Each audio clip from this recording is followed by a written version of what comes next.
तो चलिए फ्रेंड्स, हम आगे बढ़ते हैं। आज की क्लास हम पढ़ रहे हैं वापस potential energy of system of charges. ऐसी हेडिंग दे दीजिए, two methods to find potential energy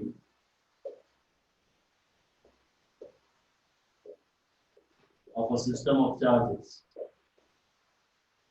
Two methods to find potential energy of a system of charges.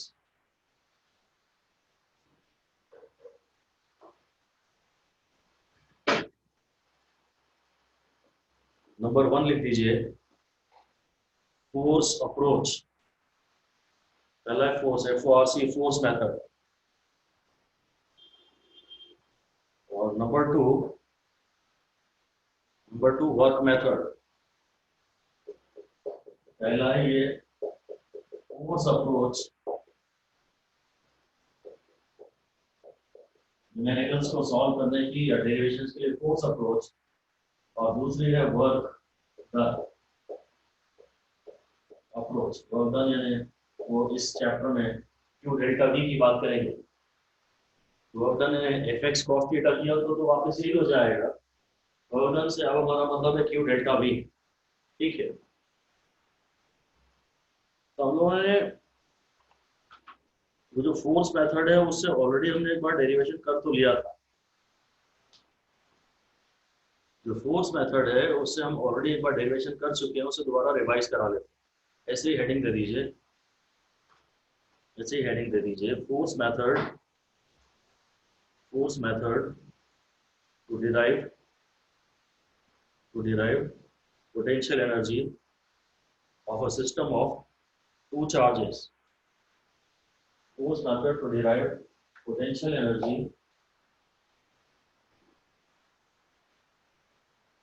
of a system of two charges.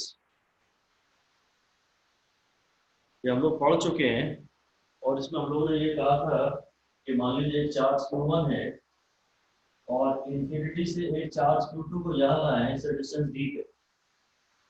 तो dw को बोला था f dx, f external dx कुछ ऐसा।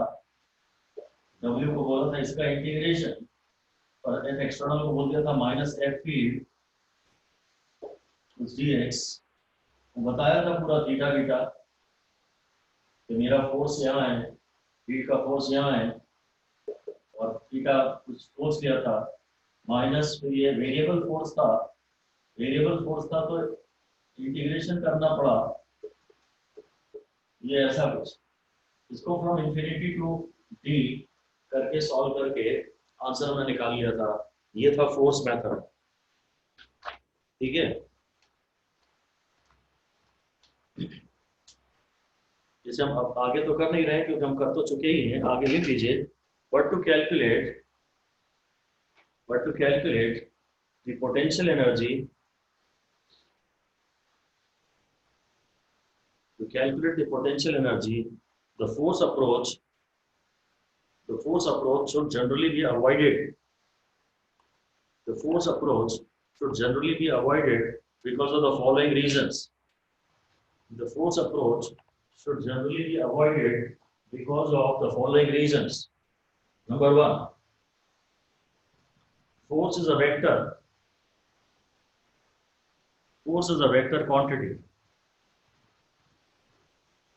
and therefore we have to think of proper theta. Force is a vector quantity, we have to think of proper theta between force and displacement. We have to think of proper theta between force and displacement. Number 2 लिखिए, force is mostly variable. यहाँ पे ये जो Q1 Q2 x square आ रहा है ना, इन चैप्टरों में, इन discussions में तो फोर्स वेरिएबल है, बस यहाँ मेजर प्रॉब्लम आ जाती है। यहाँ मेजर प्रॉब्लम आ जाती है, force is variable, but we tend to apply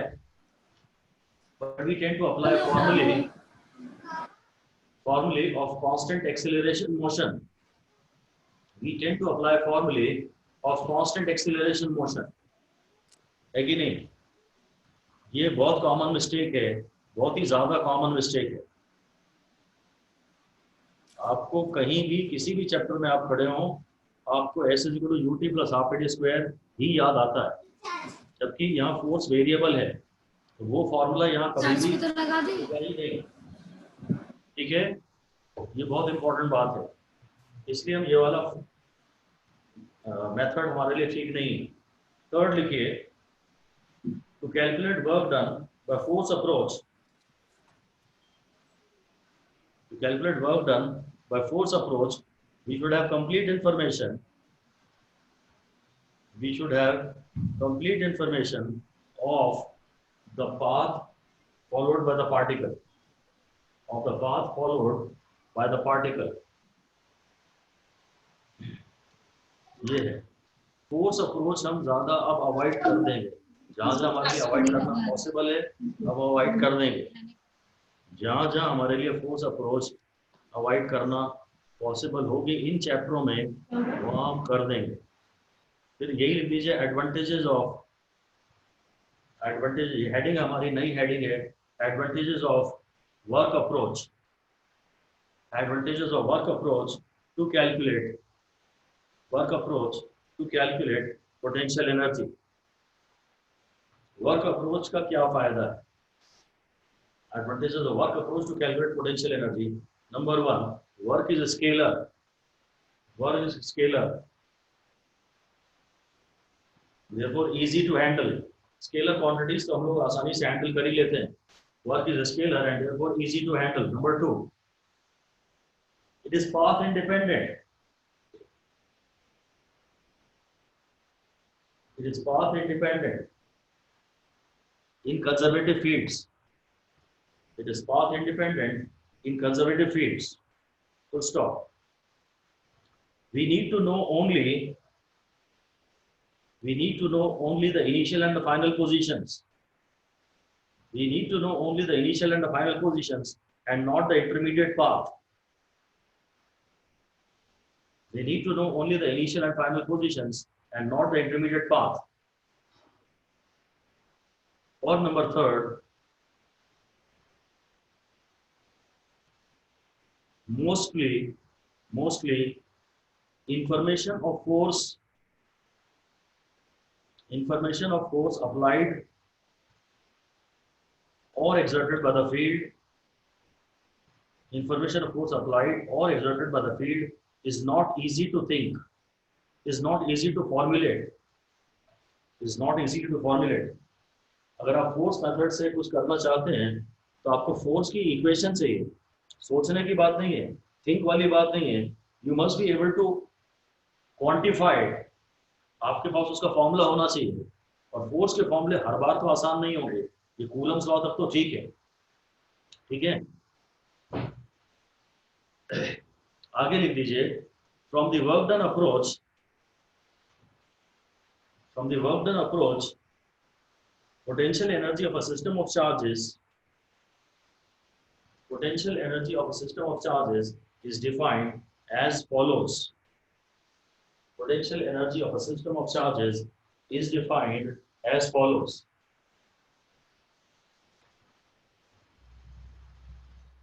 इसमें जैसे यहाँ Q1 चार्ज है, यहाँ Q2 चार्ज है, यहाँ Q3 चार्ज है, जबकि यहाँ Q4 चार्ज है, ये प्रेजेंटली हमारे पास चार्जेस का कॉन्फ़िगरेशन है। तो हमारा कहना है इस कॉन्फ़िगरेशन को एस्टैब्लिश करने में आपको जो टोटल वर्क करना पड़ा है वो सिस्टम की पोटेंशियल एनर्जी। तो ये डायग्राम तो मत बनाइए, बस आप लिख दीजिए, आगे अगली लाइन लिख दीजिए कोलन लगा के,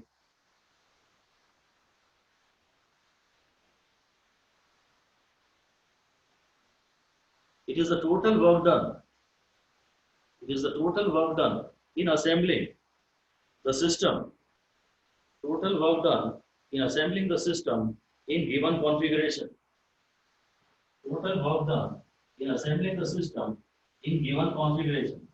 जैसे इस कॉन्फ़िगरेशन में सिस्टम को असेंबल करने में जब हमें टोटल वर्क करना पड़ा, वो है total work done in assembling the system in the given configuration. जो भी अभी कॉन्फ़िगरेशन है जो आपको दिख रही है, ये चारों चार्जेस एक्चुअली हम एक एक करके इंफिनिटी से लाए। पहला चार्ज लाए, अब यहाँ कोई फील्ड नहीं थी, पहला चार्ज लाए, फिर दूसरे चार्ज को लाए पहले के पास, फिर तीसरे को लाए इन दोनों के पास।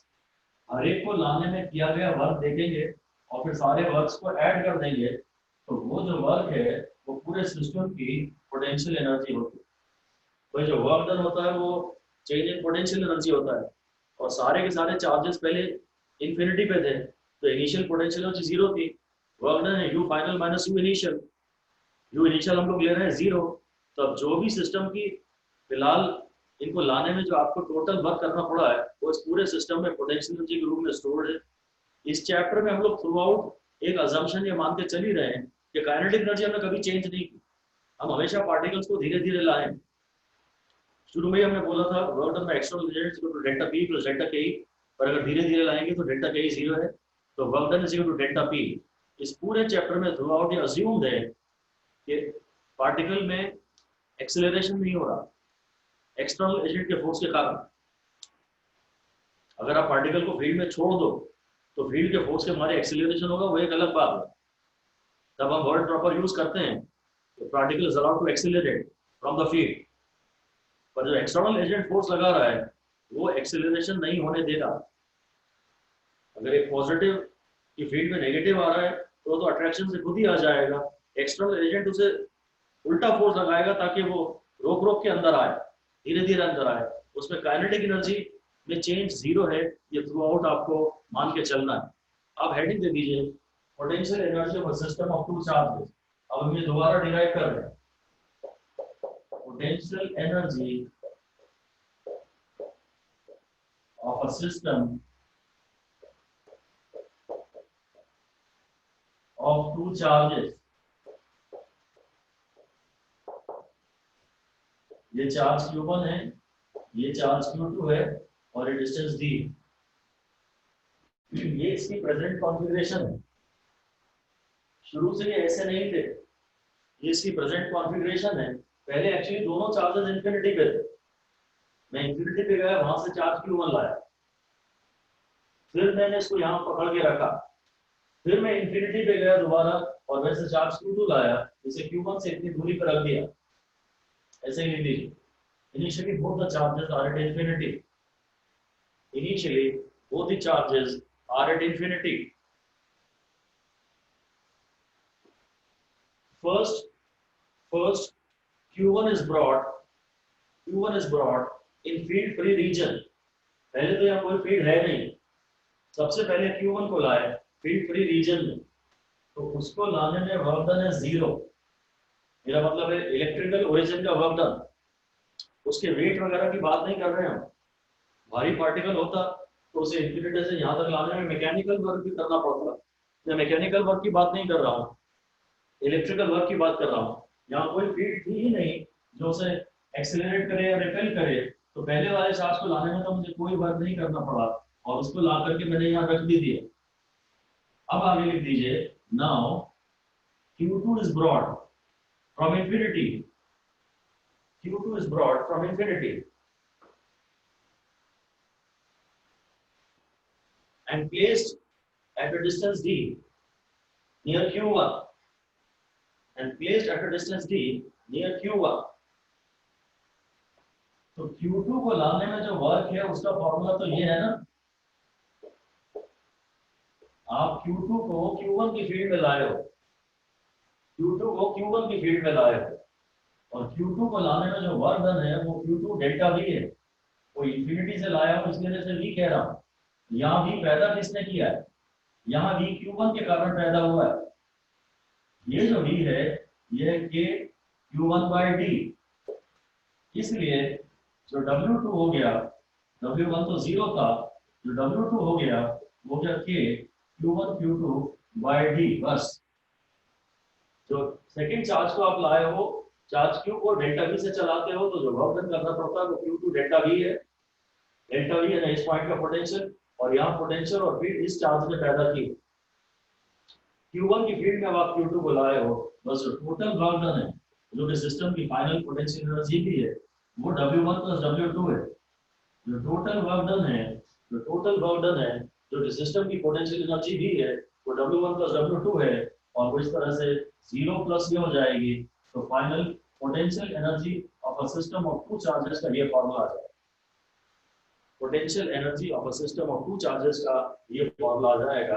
अब हम ऐसे ही मेथड को आगे ले चलेंगे, एक एक करके वेरियस चार्जेस को लाएंगे, हर एक को लाने में किया गया वर्क देखेंगे, और बाद में सारे वर्क्स को ऐड करते हैं।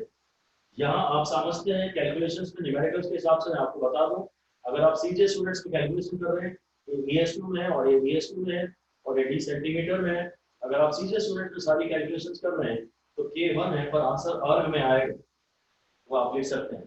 Q1 is an ESU and Q2 is an ESU। Q1 ESU में है और Q2 ESU में है,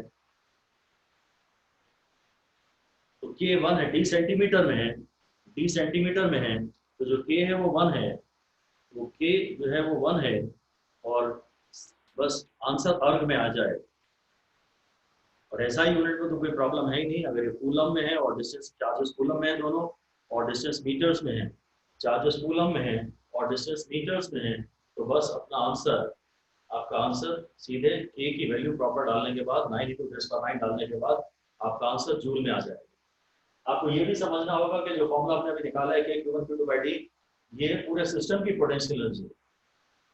अगर तुम Q2 को पहले लाते और बाद में Q1 को लाते तो Q1 को लाने में इतना वर्क करना पड़ता।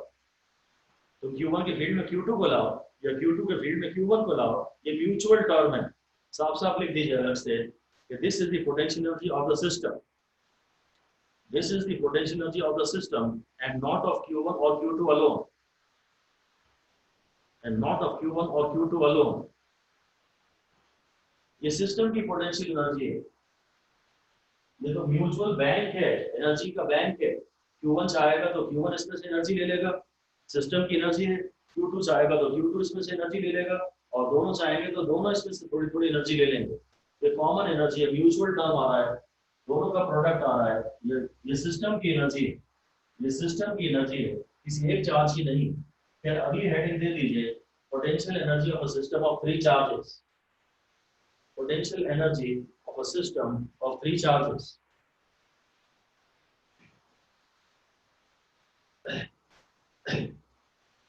इसमें अब हमको करना यह है कि पहले इंफिनिटी में जाएंगे, Q1 लाएंगे, फिर Q2 लाएंगे, फिर Q3 लाएंगे।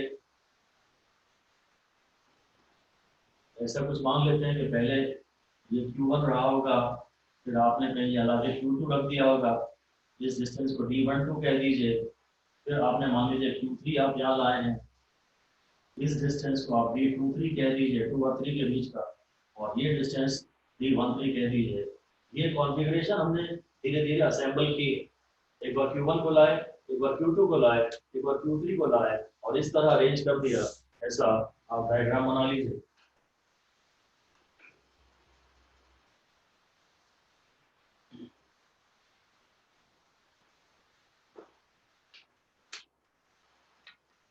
और लिख दीजिए the three charges are initially at infinity,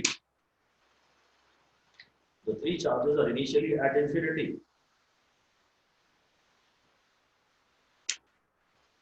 अगली लाइन में लिख दीजिए work done in brigade, work done in bringing the first charge in field free region, in field free region is 0। field free region में पहले charge को लाने में जो आपको वर्क करना पड़ा वो 0 है, W1 0 है, W1 0 है। अब आगे W2 के बारे में देखते हैं।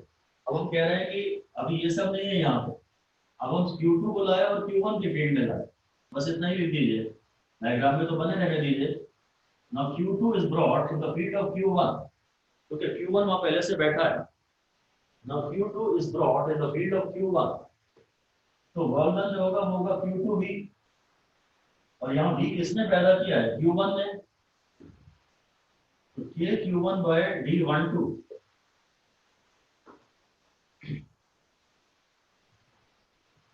एक Q2 भी Q1 ने पैदा किया है, तो Q2 को लाने में ये वर्क करना पड़ा, ये W2 हो गया। ये W2 हो गया। अब आगे लिख दीजिए कि Q3 is brought in the field of Q1 and Q2. Q3 is brought in the field of Q1 and Q2. तो थर्ड चार्ज को लाने में जो वर्क है वो Q3V है। थर्ड चार्ज को लाने में जो हमने वर्क किया है वो Q3V है। अब यहाँ V क्या है? यहाँ V इस पॉइंट पे पोटेंशियल इसने भी पैदा किया है। इस पॉइंट पे Q3 यहाँ पर इसके भी कारण कुछ पोटेंशियल और इसके भी कारण कुछ पोटेंशियल। तो यहाँ जो इसने पोटेंशियल पैदा किया है वो है K Q1 by D13 और इस पॉइंट पर Q2 ने जो पोटेंशियल पैदा किया है वो है K Q2 by D23। ये थर्ड इक्वेशन है। पहले आप Q1 को लाए वर्क डन 0 क्योंकि पहले यहाँ कोई फील्ड नहीं थी। फिर आप Q2 को लाए Q1 की फील्ड में, Q2 को लाए Q1 के फील्ड में। फिर आप Q3 को लाए Q1 और Q2 की फील्ड में, Q3 को लाए Q1 और Q2 की फील्ड में। खाली Q3 को लाने में ये वर्क करना होगा। खाली Q3 को लाने में ये वर्क करना होगा और तीनों को ऐड कर देंगे तो सिस्टम की पोटेंशियल एनर्जी मिल जाएगी। तीनों को ऐड कर देते हैं तो पूरे सिस्टम की पोटेंशियल एनर्जी मिल जाएगी। पूरे सिस्टम की जो फाइनल पोटेंशियल एनर्जी है, क्योंकि इनिशियल पोटेंशियल एनर्जी तो तीनों की जीरो थी, इंफिनिटी पे थी है, तो वो हो जाएगा के, ये कांस्टेंट है, Q1 Q2 upon D12 plus Q2 Q3 upon D23 plus Q3 Q1 upon D31। ये फाइनल आंसर है। ये सिस्टम थ्री चार्जेस के सिस्टम की पोटेंशियल एनर्जी का फाइनल फॉर्म है। ठीक है, potential energy of system of two charges के न्यूमेरिकल्स हम पहले कर चुके हैं 3 क्लास पहले। आज हम potential energy of system of three charges के न्यूमेरिकल करेंगे। पहले भी फॉर्मूले को ध्यान से समझ लें कि पूरे सिस्टम की पोटेंशियल एनर्जी है, किसी एक चार्ज की नहीं। सिस्टम की पोटेंशियल एनर्जी कैसे निकालते हैं? जितने भी चार्जेस होते हैं ना, 3 चार्जेस हैं, तो आप देखिए कितने इंडिपेंडेंट पेयर बन रहे हैं। एक Q1 Q2 का पेयर बन रहा है, एक Q1 Q3 का पेयर बन रहा है और एक Q2 Q3 का पेयर बन रहा है। जितने भी इंडिपेंडेंट पेयर बनते हैं ना, बस उनकी पोटेंशियल एनर्जीज के सम को ऐड कर देते हैं। लिख दीजिए जनरल रूल, एक general rule for writing expression of potential energy, writing expression of potential energy of a system of charges. General rule for writing potential energy of system of charges. थोड़ा simplified वे में बात कर रहा हूँ, इसलिए मैं mathematics summation वाली जो डेफिनेशन दी जाती है वो अवॉइड कर रहा हूँ। मेरा तो सिंपल यही कहना है कि जितने भी चार्जेस हैं आप देख लीजिए उनमें इंडिपेंडेंट पेयर कितने बन रहे हैं और फिर हर एक का Q1 Q2 बाई डी। अगर 4 पेयर बन रहे हैं तो बस 4 टर्म्स आएंगे। अगर 3 पेयर बन रहे हैं या 3 पेयर बने तो 3 टर्म्स आएंगे फॉर्मूले में। बस ऐसे ही लिख दीजिए। Identify the independent pairs of charges. Identify the independent pairs of charges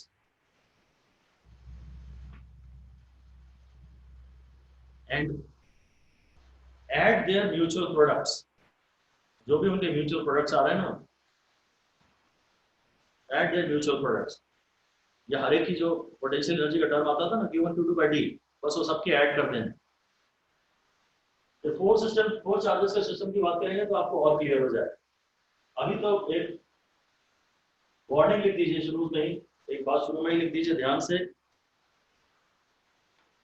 कि न्यूमेरिकल में आपको ये ध्यान से देखना होगा। लिख दीजिए, वार्निंग लिख दीजिए। In numericals, decide carefully whether we have to calculate the potential energy. We have to calculate the potential energy of a particular charge.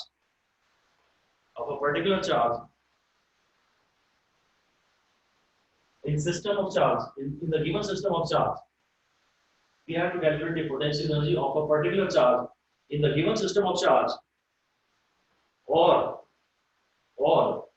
we are required to calculate the potential energy of the entire system. हमसे क्या मांगा गया है, ये पूरे system की potential energy है। वो आपको देखना पड़ेगा कि किसी एक चार्ज की पोटेंशियल एनर्जी मांग रहा है कि पूरे सिस्टम की पोटेंशियल एनर्जी मांग रहा है। ठीक है, वो आप हर बार ध्यान से देखिएगा। अच्छा, जो एक्सप्रेशन आया था ना Q1 Q2 by D12 plus Q2 Q3 by D23 plus Q3 Q1 by D31, तीन पेयर बन रहे थे, Q1 Q2 का पेयर, Q2 Q3 का पेयर और Q3 Q1 का पेयर, तीन पेयर बन रहे थे। तो वो जो फॉर्मूला आया था, अब पोटेंशियल एनर्जी तो स्केलर है, कोई वेक्टर वगैरह तो है नहीं, तो चार्जेस चाहे कोलिनियर हो चाहे वो ट्रायंगल बना रहे हो, सिस्टम की पोटेंशियल एनर्जी का वही फॉर्मूला वैलिड रहेगा। जहाँ पे वो फॉर्मूला लिखा था उसके साइड में एक लाइन ऐड कर दीजिए, the formula remains the same, the formula remains the same whether charges are collinear, whether the charges are collinear or form a triangle, we closed polygon बना रहे हैं, or form a triangle, the formula remains the same because potential energy is a scalar quantity. Because potential energy is a scalar quantity. ये मैं एक numerical कर रहा हूँ आपके साथ। सपोज ये +10 ESU है, ये -10 ESU है और ये +50 ESU है चार्ज, और ये डिस्टेंस 10 सेंटीमीटर है और ये डिस्टेंस भी 10 सेंटीमीटर है। Find the potential energy, find the potential energy of 50 ESU charge, 50 ESU charge.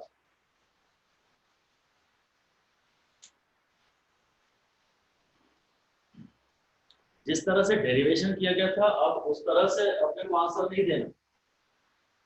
अब तो बस जो भी चार्ज है इसका एक पेयर इससे बना लीजिए और एक पेयर इससे भी बना लीजिए, देखिए किस किस से पेयर अब बन रहा है। डेरिवेशन के स्टेप्स दोबारा आप याद मत कीजिए, आप तो केवल ये देखिए कि अब पेयर क्या क्या बन रहा है। तो सीजे स्टूडेंट्स में तो बढ़िया है, एक पेयर इसका इससे बन रहा है तो -50 × 10/10, और एक पेयर इसका इससे बन रहा है, बस पेयर बना लीजिए 50 × 10/20, ये हो जाएगा -50 और हो जाएगा +25, यानी -25 अर्ग। सीधे स्टूडेंट में कैलकुलेशन हो रही है, ये सिस्टम की पोटेंशियल एनर्जी। कौन पहले लाया गया कौन बाद में लाया गया ये अब हमें पता नहीं है ना, इससे जिस तरह से डेरिवेशन किया था उस तरह से मत करना। जब सिस्टम तुम्हारे सामने दिया है, अगर ये कहता है इसकी निकालो तो मैं इसका और इसका पेयर लेता और इसका पेयर लेता, बस। ये इसकी पोटेंशियल एनर्जी है, खाली इसकी पोटेंशियल एनर्जी इस समय। और पार्ट भी लिख दीजिए सवाल का, find the potential energy of the system.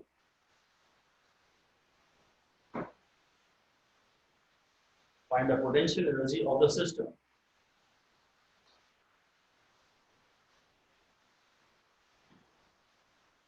Potential energy system में लिख दीजिए sum of all the mutual terms. Sum of all the mutual terms. System की जो पोटेंशियल एनर्जी है वो है ये इंटू ये बाई ये, -10 × 10/10 प्लस ये इंटू ये -10 × 50/10, और फिर ये भी +10 × 50/20, ये सिस्टम की पोटेंशियल एनर्जी है। तो पेयर पे ध्यान दीजिए, आपको कौन कौन से पेयर ले रहे हैं, कौन कौन से पेयर ले रहे हैं। हो जाएगा -10, हो जाएगा -50 और ये शायद हो जाएगा +25, हो जाएगा -10 -25 यानी -35 और सीधे स्टूडेंट में कैलकुलेशन हो रही -25 और बस। अगर मुझे इसकी पोटेंशियल एनर्जी चाहिए तो खाली इसका पेयर देखूंगा और इसका पेयर देखूंगा, और सिस्टम की पोटेंशियल एनर्जी चाहिए तो सारे पेयर देखूंगा, sum of all the mutual terms. बस इतना ही है, सिंपल, बस इतना ही है। ऑल राइट, आगे चलते हैं।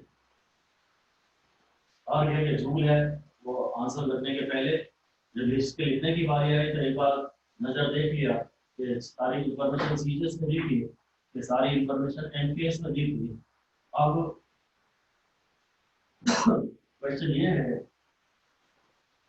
अगला क्वेश्चन है, calculate the work done by the external agent to assemble this system of charges. Calculate the work done by the external agent to assemble this system of charges। और बता दीजिए इसका answer.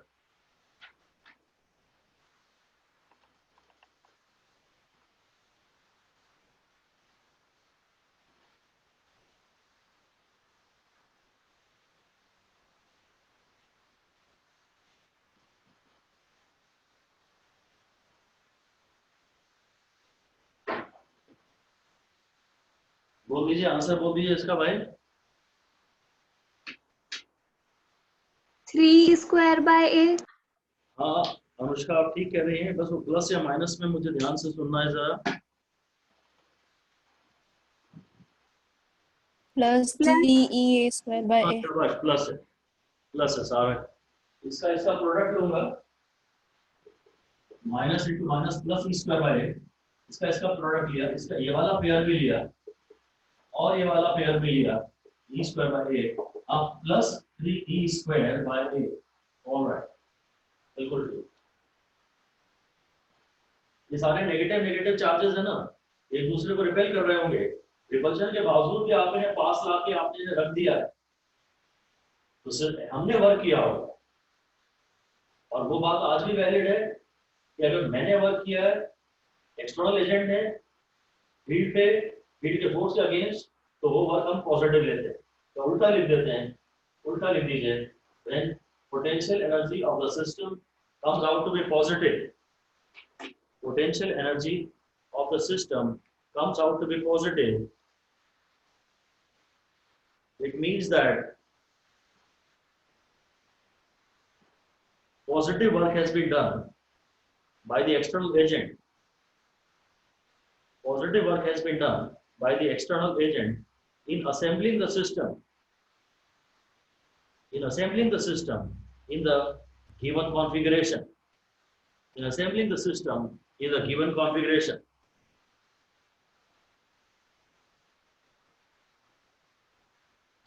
So work done by electrical forces must be negative. Electrical force का जो work है वो negative रहा होगा, वो हमेशा ही ऑपोजिट रहता है। Work done by electrical forces is negative.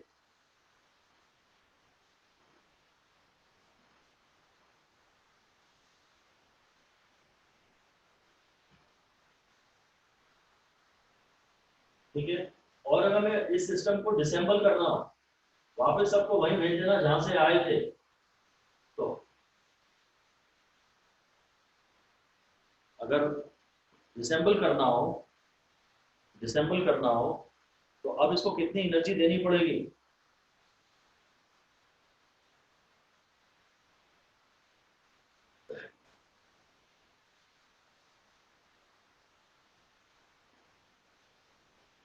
Mutual repulsion से हो जाएगा।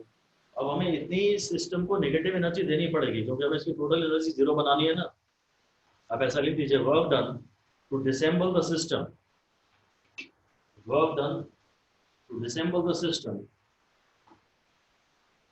in the above case will be negative minus 3e square by 8, minus 3e square by 8। मतलब हमें इतनी एनर्जी सप्लाई करनी पड़ेगी जिससे इसकी टोटल एनर्जी वापस जीरो हो जाए। जैसे सैटेलाइट्स में और बाइंडिंग एनर्जी वगैरह में बातें होती थी, टोटल एनर्जी जीरो करते थे, एस्केप एनर्जी के टाइम बात करते थे। लिख दीजिए, external agent should supply energy to the system, external agent should supply energy to the system so that total energy of the system again becomes zero. Total energy of the system again becomes zero.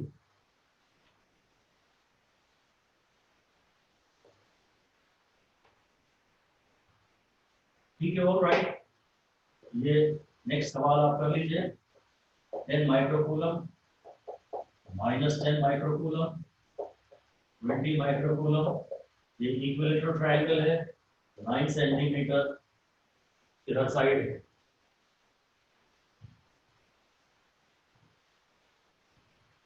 अगर मैं इसकी potential energy मांगू तो इसका इससे pair और इसका इससे पेयर देखेंगे बस।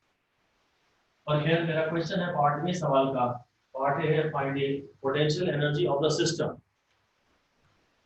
Finding potential energy of the system.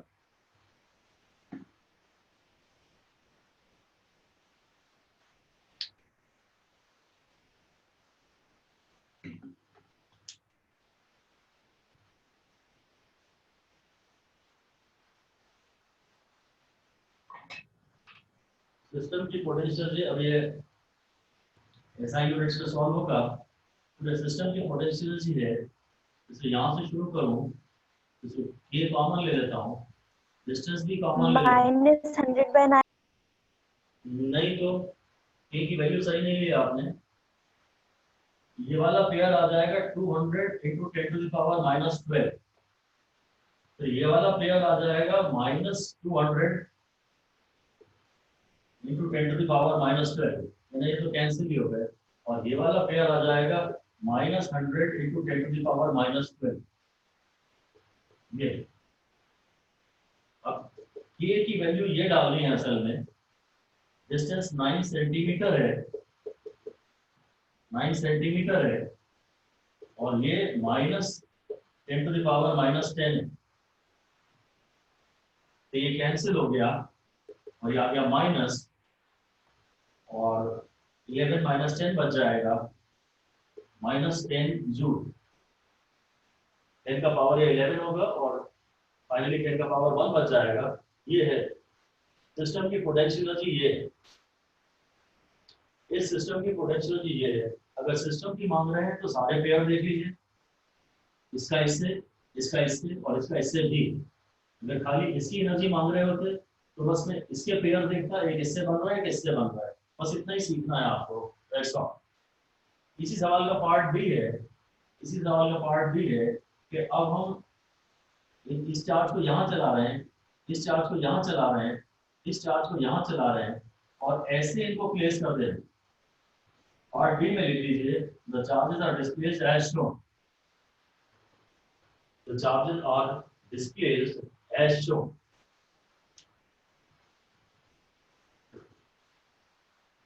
And now kept on the vertices of a triangle, vertices of a triangle of half the length, of half the length, ये मतलब शायद 4.5 सेंटीमीटर, जो एज है वो 4.5 सेंटीमीटर है। Calculate the work done, calculate the work done. In charges को यहां से यहां ला रहे हैं, अब वर्क डन निकालना है। और अब ये वर्क डन बड़ा आसान है, क्योंकि वो u final minus u initial है, जहां u इनिशियल जो है वो -10 है। अब आपको फोर्स इनटू डिस्प्लेसमेंट करना पड़ता ना, तो यहाँ दिक्कत होती। आप तो सिर्फ पोटेंशियल एनर्जी से डील कर रहे हैं, जो कि स्केलर क्वांटिटी है, बड़ा आसान है u फाइनल निकालना। ये है k और डिस्टेंस है 4.5 सेंटीमीटर। और फिर से मुझे तो मालूम है अब कि इसका इसका प्रोडक्ट और इसका प्रोडक्ट कैंसिल हो जाएगा, बस ये वाला प्रोडक्ट बचेगा। -10 इंटू 10 इंटू 10⁻⁻12 -6 इंटू -6। ये माइक्रो माइक्रो है और ये डिस्टेंस में यहाँ ले ही चुका हूँ। तो जो फाइनल पोटेंशियल एनर्जी है सिस्टम की वो ये है, ये +2 हो गया, कितना हो गया, और ये 10 का पावर -10 हो गया, माइनस साइन के साथ ये हो गया, ये हो गया -2 और फिर 10⁻1 यानी -20 जूल। सिस्टम की जो फाइनल पोटेंशियल एनर्जी है वो है -20 जूल, और जो वर्क डन है वो u final minus u initial है, वो है -20 -10। जो वर्क डन है वो है -20 + 10 यानी -10 जूल। जो वर्क डन है वो है -20 + 10 यानी -10 जूल। बस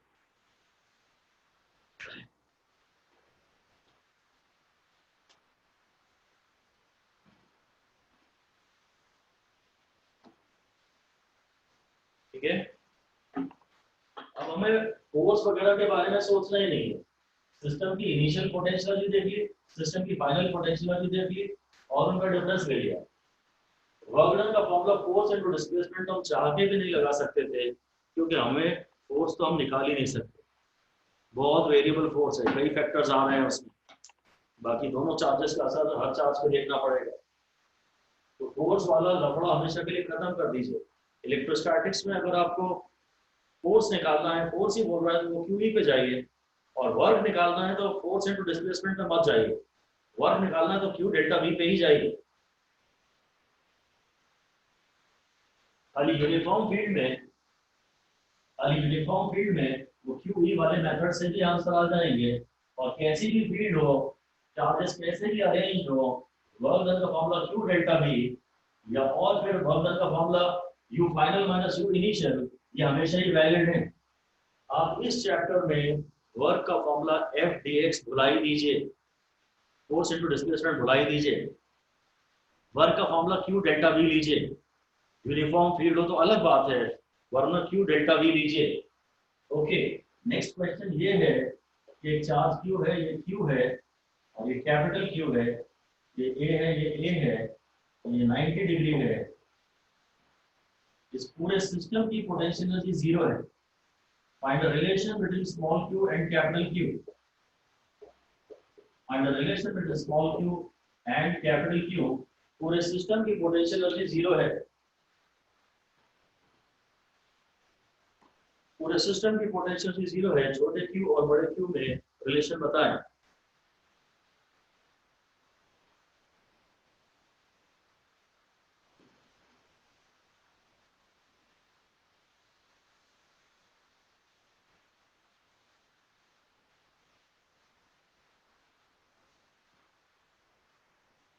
अगर पूरे सिस्टम की पोटेंशियल एनर्जी जीरो है तो q square by a plus q by a plus q by ये डिस्टेंस a रूट 2 होगा, हाइपोटेन्यूज इज इक्वल टू 0। एक तो मैं a सारे काट देता हूं, फिर एक q सब में से निकल जाएगा, एक q सब में से निकल जाएगा, q plus capital Q by root 2 is equal to 0। तो small q is equal to minus q और 1 प्लस 1 बाय रूट 2, ऐसा कुछ आंसर। स्मॉल q और कैपिटल Q में ये रिलेशन है। उसने कहा सिस्टम की पोटेंशियल एनर्जी जीरो, सिस्टम की पोटेंशियल एनर्जी जीरो, तो सिस्टम मतलब सारे म्यूचुअल टर्म्स ले रहे हैं, बस इतना ही है। सिस्टम मतलब सारे म्यूचुअल टर्म्स ले रहे हैं, इसका पेयर, इसका पेयर और इसका पेयर, और बस लिख दिया, जो आंसर आया सो आया। ठीक है,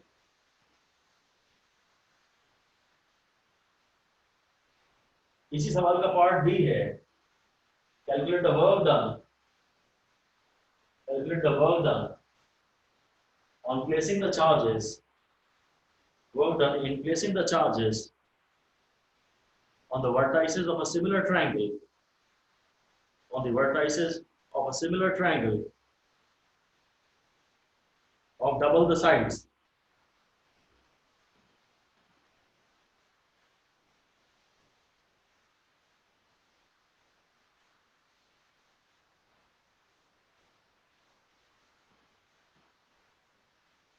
Of double the sides. अब ठीक है, वो ये 2a हो गया, ये 2a हो गया, ये 2a रूट 2 हो गया। आप इस इक्वेशन में डिनोमिनेटर को ही चेंज कर रहे हैं, बस जो बेसिक इक्वेशन है उसमें डिनोमिनेटर को ही चेंज कर रहे हैं। अभी न्यूमरेटर्स में जो रिलेशन है वो तो अभी भी वही का वही है, सिर्फ आप डिनोमिनेटर को चेंज कर रहे हैं। अगर उसने कहा था कि चार्जेस इस कॉम्बिनेशन के लिए एनर्जी पहले जीरो थी, इस कॉम्बिनेशन के लिए एनर्जी बाद में 0/2 होगी, यानी जीरो ही होगी। आप सिर्फ डिस्टेंस डबल कर रहे हैं। अगर यू इनिशियल जीरो थी ना, तो यू फाइनल 0/2 होगी, यानी जीरो ही होगी। तो जो वर्क डन होगा, जो कि you final minus you initial होता है, वो जीरो होगा। जो वर्क डन है तो you final minus you initial होता है, वो जीरो ही होगा। आप चाहे तो ऐसे लिख सकते हैं, only denominator is being affected. सिर्फ डिनोमिनेटर इफेक्ट हो रहा है, न्यूमरेटर अभी भी वही का वही है, न्यूमरेटर अभी भी वही का वही है। कोई डिस्कशन करना हो तो पूछ लीजिए। अगर पहले सिस्टम की पोटेंशियल एनर्जी 0 थी तो बाद में बस तो 0/2 हो रही है और कुछ चेंज नहीं हुआ। तो पहले भी एनर्जी 0 थी और बाद में भी 0 है, और वर्क डन तो u final minus u initial जो भी आ जाए बस। एक अगला क्वेश्चन ये लिख देते हैं, एक अगला क्वेश्चन ये है, ये 3 और 4 है, जैसा डेटा दे दिया ताकि आपका दिमाग थोड़ा चलने लगे। तो ये Q1 है, ये Q2 है और ये Q3।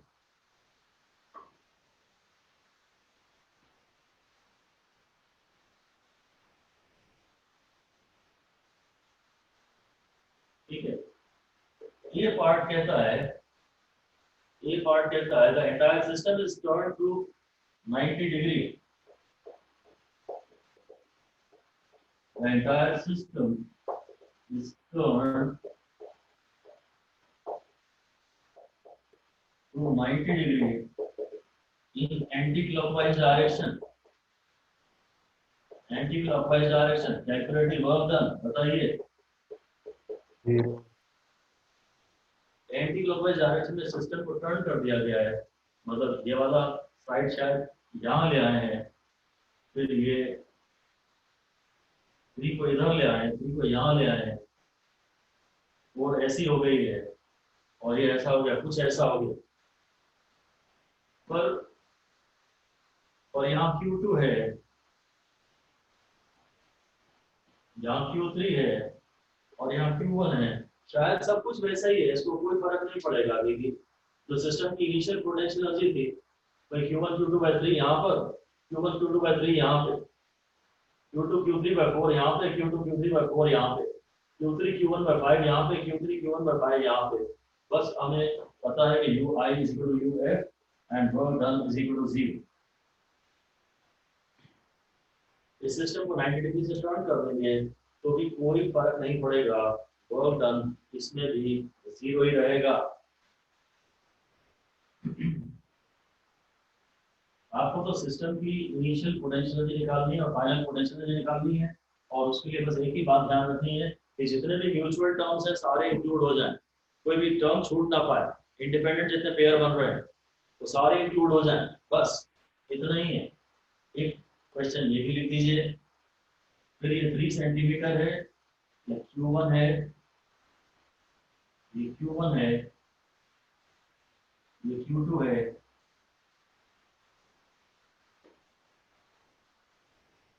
ये 4 सेंटीमीटर है, ये Q3 है।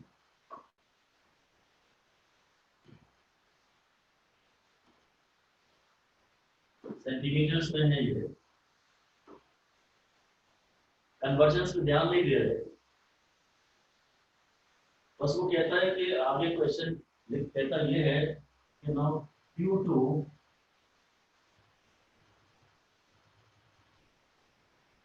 is moved along the arc of a circle. Q2 is moved along arc of a circle.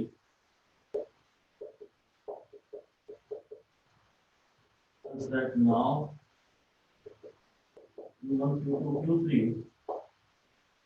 become collinear.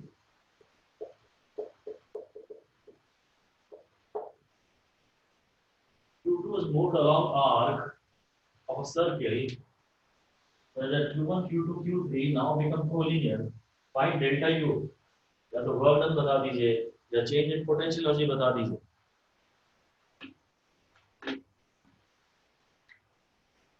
ये ऑल इंडिया पीएमटी का क्वेश्चन है।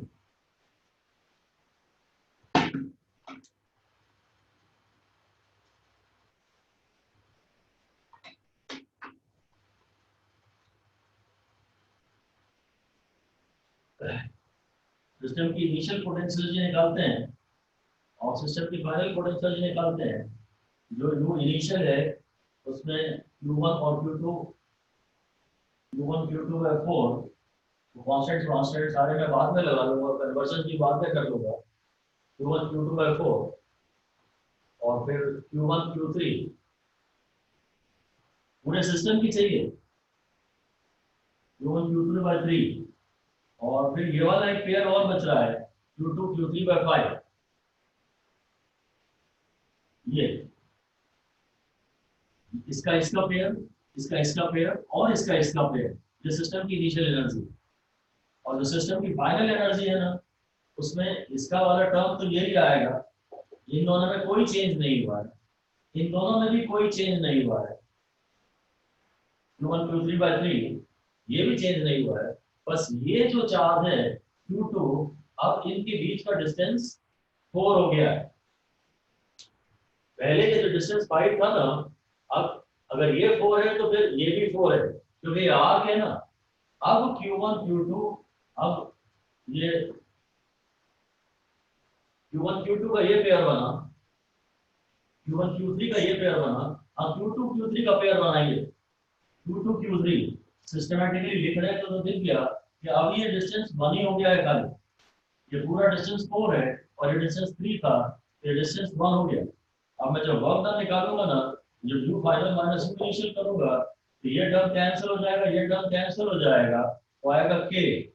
Q2 Q3 भी कॉमन ले लो और फाइनल माइनस इनिशियल, यानी 1/5 माइनस 1 बाय सॉरी 1/1 माइनस 1/5 और into 10^2।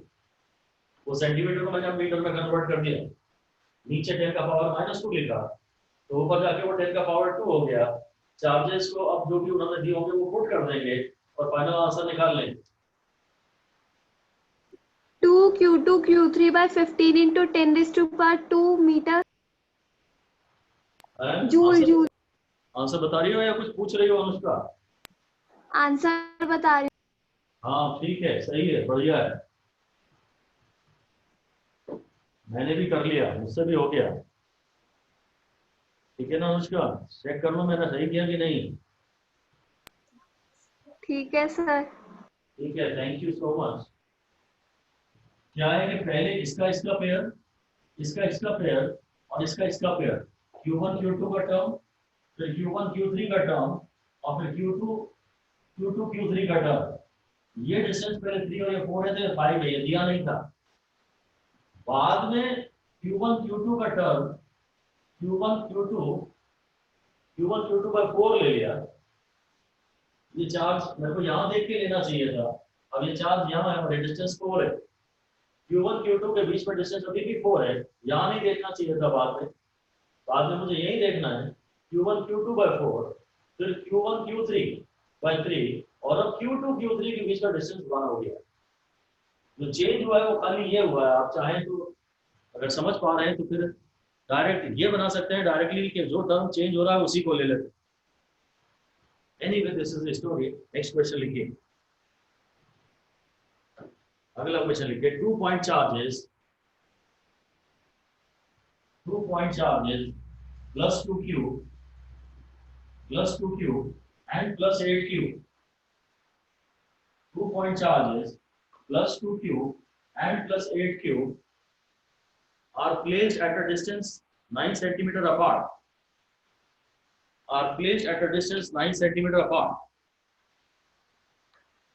Where should a third charge plus q be placed?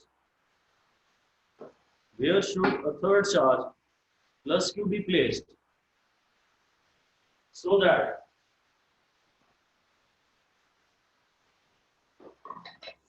potential energy of the system is minimum?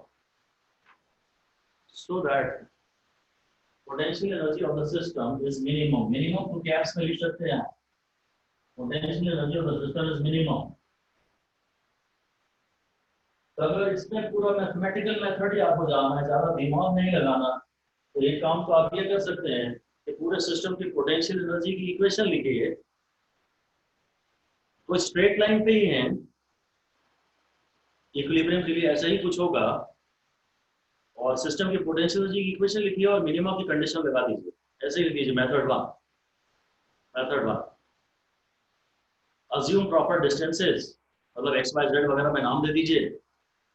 उनके proper नाम दे दीजिए and right the equation of potential energy of system. System के potential की equation लिखिए and then du by dx is equal to 0 and then apply du by dx is equal to 0, that is the condition of minima। Minima की condition लगा दीजिए।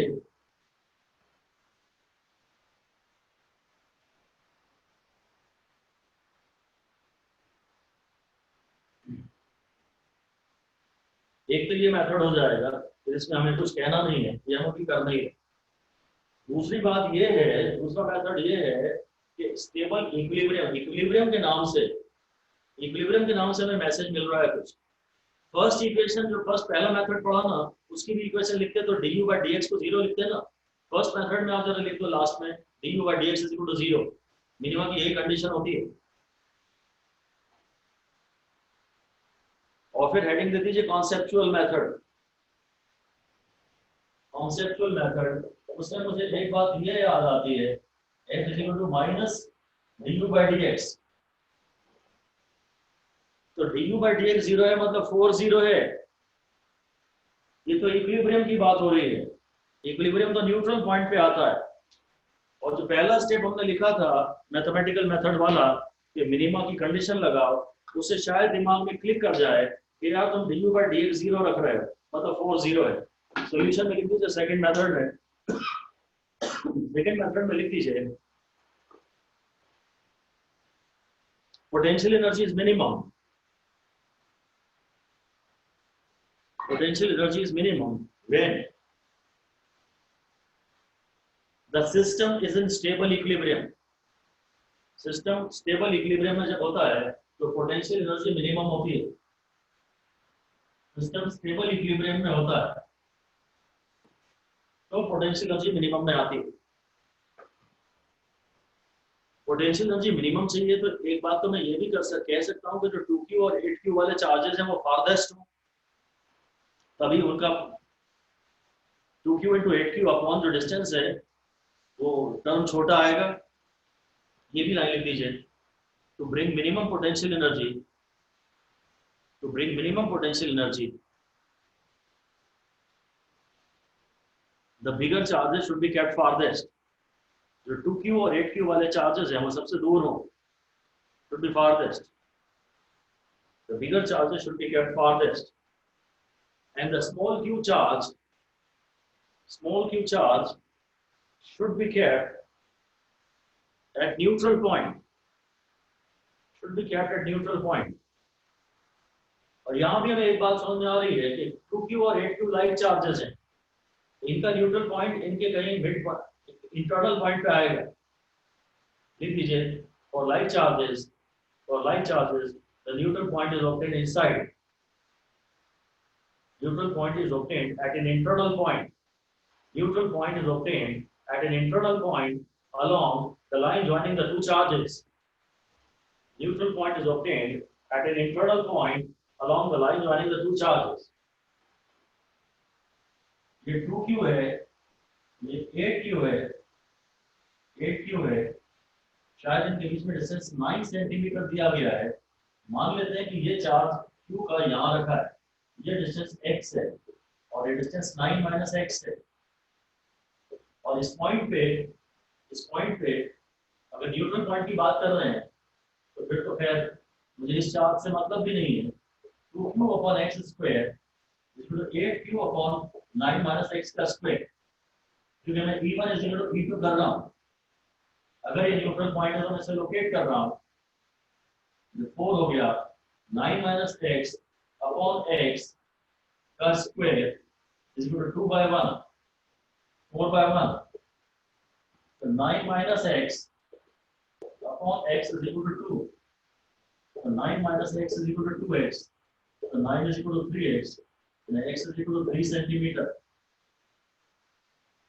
यहाँ जब आप ये चार्ज रख देंगे तो पूरा सिस्टम स्टेबल इक्विलिब्रियम में होगा और स्टेबल इक्विलिब्रियम में सिस्टम की पोटेंशियल एनर्जी मिनिमम होती है।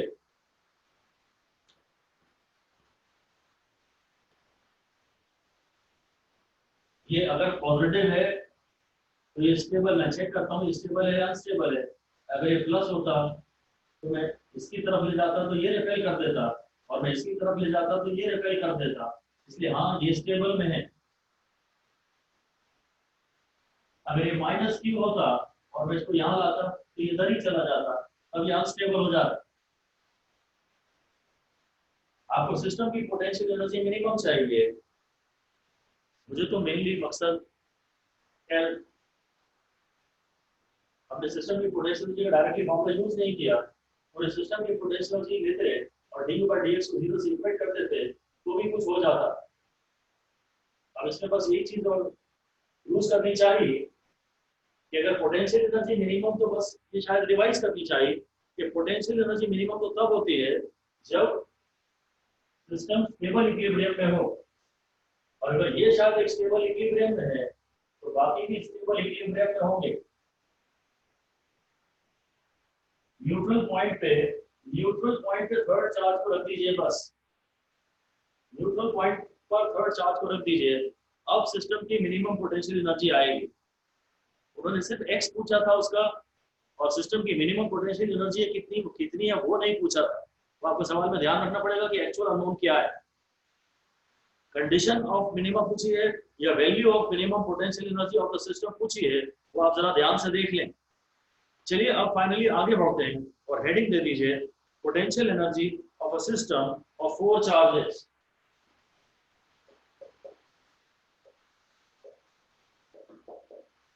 Potential energy of a system of 4 charges.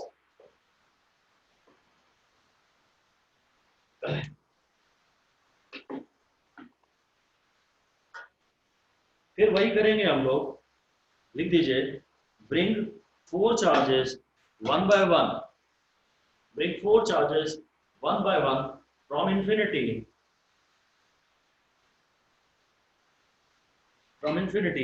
and place them near one another.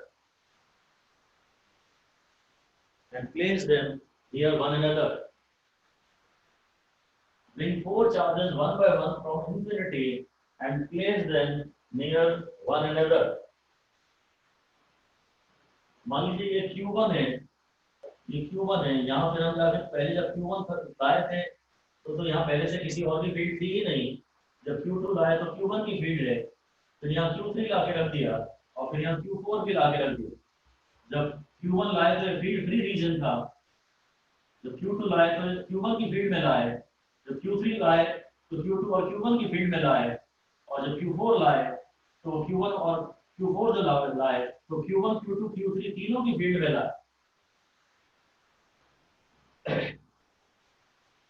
इसमें वो सारे, एक बार मैं ये लिख को देता हूँ, इस डिस्टेंस को अगर आप नाम देंगे तो शायद D12 देंगे, इस डिस्टेंस को आप नाम देंगे तो D23 देंगे, इस डिस्टेंस को आप नाम देंगे तो मे बी D34 देंगे, इस डिस्टेंस को आप नाम देंगे तो D14 देंगे, और साथ में ये भी एक होगा D13 पहले नहीं आया ना, D13, और ऐसे ही D24, ऐसे। टोटल आपको ये बताना है इसमें कि कितने पेयर्स बन रहे हैं म्यूचुअल टर्म्स के, टोटल कितने पेयर्स बन रहे हैं। 3 नहीं, 3 तो पहले ही बन गए थे। 6 हाँ शाबाश, 6 सर आपने कहा था कितने पेयर बन रहे हैं। हाँ कितने पेयर बन रहे हैं यही पूछा था मैंने, और उसका आंसर 6 है। Q1 Q2 का एक पेयर, Q2 Q3 का एक पेयर, ये 2 हो गए, ये तीसरा हो गया, ये चौथा हो गया, ये 5वां हो गया, और ये 6वां हो गया। 6 पेयर। इसमें क्या डाउट है आप बता दीजिए मुझे। 6 इंडिपेंडेंट पेयर बन रहे हैं। कायदे से तो मुझे वो सब करना चाहिए था कि पहला चार्ज लाओ, उसका वर्क लिखो, फिर W2 की इक्वेशन लिखो, फिर W3 की इक्वेशन लिखो, फिर W4 की इक्वेशन लिखो, पर अब वो सब बहुत हो चुका, अब वो सब हम नहीं करेंगे, ठीक है ना। अब हम डायरेक्ट यही लिख देते हैं, सीधे यही लिख दीजिए कि there are total 6 independent pairs of charges. There are total 6 independent pairs of charges.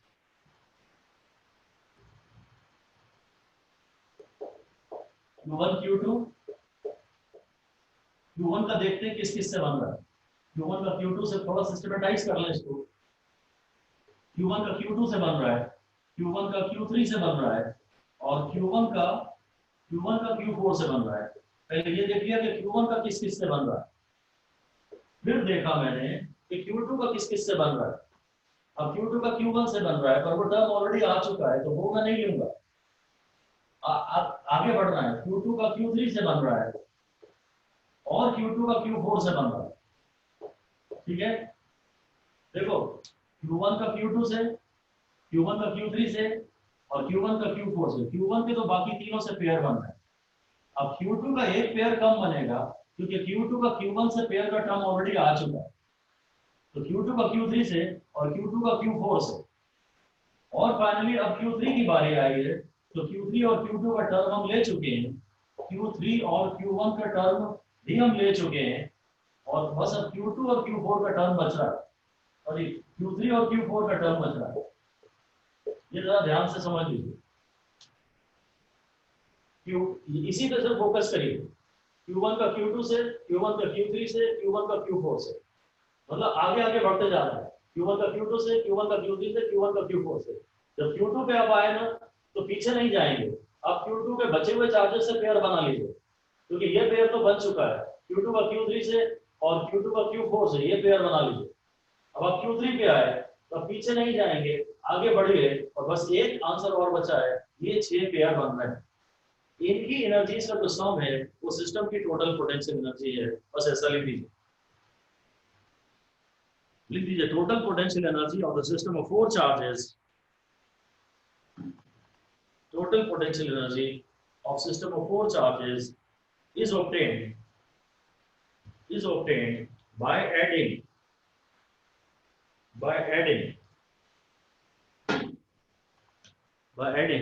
potential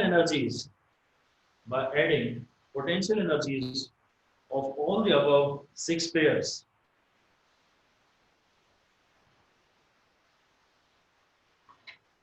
All the above 6 pairs. ये जरूरी नहीं है कि स्क्वायर हो, ये कोलिनियर भी हो सकते हैं, ये कोई इररेगुलर पॉलीगॉन भी बना सकते हैं। बस हमें चार्जेस पता हो और उनके बीच के डिस्टेंसेस पता हो। आप अगर ये 6 पेयर ढूंढ लेते हो तो बस आपको और कुछ नहीं करना है। कोई भी टर्म रिपीट नहीं होना चाहिए, कोई भी टर्म रिपीट नहीं होना चाहिए। बस हम तो सीधे क्वेश्चन की आपसे बात करते हैं कि मान लीजिए ये माइनस ई और ये स्क्वायर है, एनसीईआरटी प्रॉब्लम है, ये स्क्वायर है। अब बताइए इस सिस्टम की पोटेंशियल एनर्जी लिख दीजिए, इस सिस्टम की पोटेंशियल एनर्जी लिख दीजिए।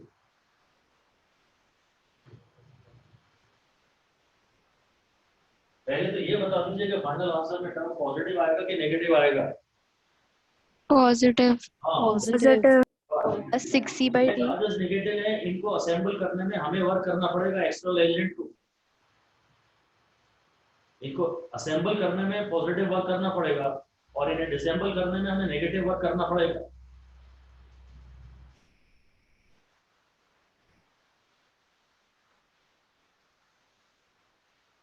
अभी मैं लिखना शुरू करता हूँ। तो सिस्टम की पोटेंशियल एनर्जी है, पहले पहले इसका इससे, इसका इससे और इसका इससे, फर्स्ट का सेकंड से, फर्स्ट का थर्ड से और फर्स्ट का फोर्थ से टर्म लिख लेता हूँ। तो ये है plus e square by a, फिर ये है plus e square by a root 2, फिर इसका इससे ये है plus e square by a. 3 pair ये हो गए। अब मैं सेकंड पे आया और पीछे नहीं जाऊंगा, आगे बढ़ूंगा केवल। तो सेकंड का मैं ये वाला टर्म नहीं ले रहा, एक ये टर्म ले रहा हूँ, plus e square by a, plus e square by a, और एक ये टर्म आएगा plus e square by a root 2 diagonal. First का ये आया था टर्म, एक ये आया था और ये आया था। फर्स्ट के 3 टर्म आए थे, सेकंड में मैं पीछे नहीं गया, इसलिए मैंने ये जगह यहाँ छोड़ दी। एक यहाँ गया और एक यहाँ गया, और अब बचा केवल ये चार्ज। 1 का हो चुका है, 1 के 3, ये वाला 3 पेयर बना रहा है, ये वाला 2 इंडिपेंडेंट पेयर बना रहा है, ये वाला पेयर तो पहले ही बन चुका है, इसे नहीं गिनेंगे। और अब थर्ड चार्ज पे आते हैं, ये वाले पेयर और ये वाले पेयर तो बन चुके हैं, बस इसका आगे वाले से पेयर बनना बाकी है। प्लस ई स्क्वायर बाय ए, इन सबको ऐड कर दीजिए, 1 2 3 4, टोटल आने तो 6 टर्म्स हैं, आंसर आएगा 4e² बाई ए प्लस ये वाला टर्म 2 बार आ रहा है plus 2e² by A root 2 और इसको जिस भी रूट में उन्होंने रीअरेंज करके दे दिया। ये क्वेश्चन थोड़ा सा 1-2 स्टार देने लायक है। 4 चार्जेस में हम थोड़े कंफर्टेबल हैं नहीं ज्यादा, कर लीजिए अपने आप को मेंटली प्रिपेयर्ड कर लीजिए, करना पड़ेगा। ठीक है, 1 का 2 से 1 का तो सबसे 1 का तो सबसे 2 से भी 3 से भी 4 से भी, फिर 2 का 1 से नहीं लेंगे, 2 का 3 से और 2 का 4 से आगे बढ़ेंगे, तो पीछे नहीं जाना। और 3 का सिर्फ 4 से, 1 का सबसे 2 का 3 से और 2 का 4 से और 3 का केवल 4 से, ये 1 का सबसे आ रहा है, ये 2 का 3 से और 4 से आ रहा है, फिर 3 का 4 से आ रहा है और इन सबको ऐड कर देंगे, बस हो गया। इन सबको ऐड कर देंगे, हो गया। नेक्स्ट क्वेश्चन ये लिखना है आपको, फिर से वही स्क्वायर वाला है, ये प्लस क्यू, ये प्लस क्यू, ये प्लस क्यू और ये माइनस क्यू, और वही केस है, स्क्वायर है, साइड ए है। आप इस पूरे सिस्टम की पोटेंशियल एनर्जी बता दीजिए।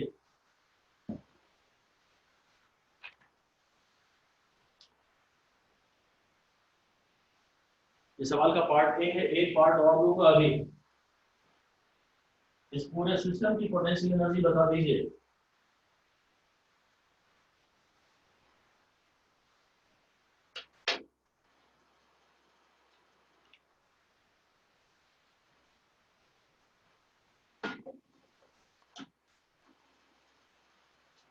जीरो। शाबाश, बहुत बढ़िया अनुष्का, वेरी गुड, बहुत अच्छा पिकअप कर रही हो, एक्सीलेंट।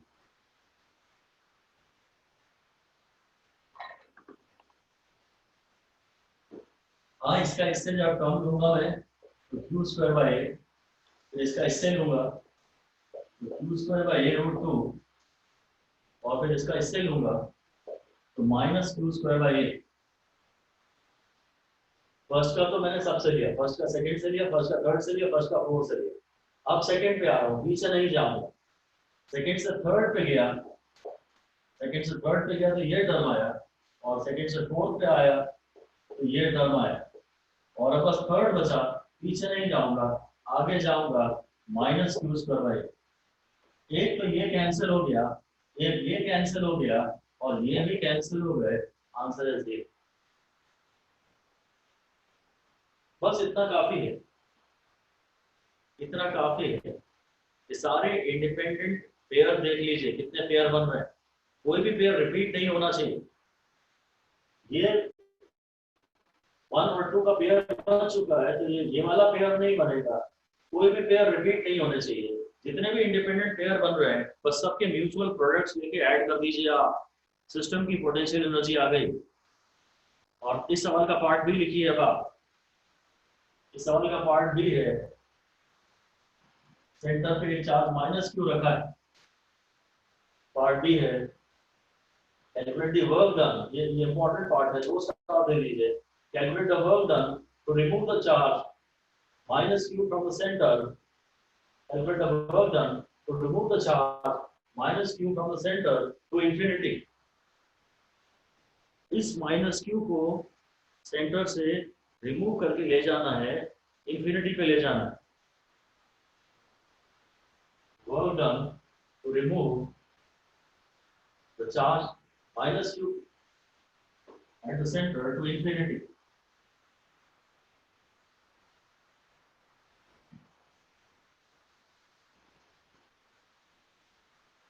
बताइए आंसर।